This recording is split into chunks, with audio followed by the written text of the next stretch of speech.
Pause and solve, because the answer is A. Text structure, get to chunking, because we have the trolley problem on our hand, people. Are we going to pull it for Plato or Aristotle? Let's find out. First sentence I'm going to summarize as, in moral philosophy, A and P concerned with how to live moral goodness. I read the second sentence and I summarize this all in one go. But this guy says useless without a why to live. Now, I want to take a moment to explain that these systems are flexible.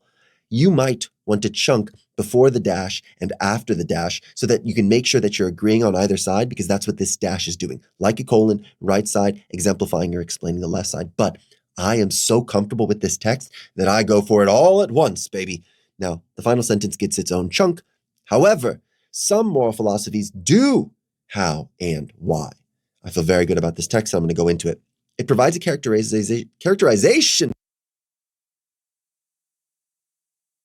and then details a way in which some works in that field are more comprehensive than others.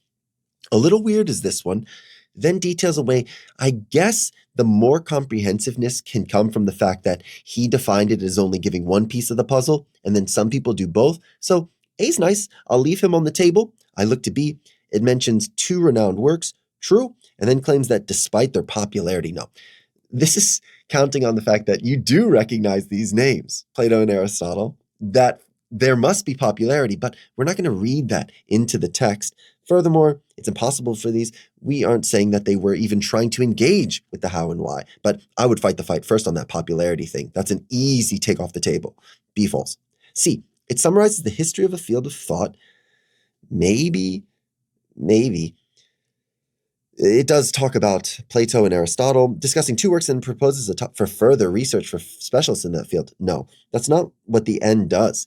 The end is saying that further research, nerds have already looked into the topic and discussed the how and the why at once. So the further research claim, C is wiling out on that one. A and D are on the table right now. It describes 2 influential works, sure, and then explains why. No.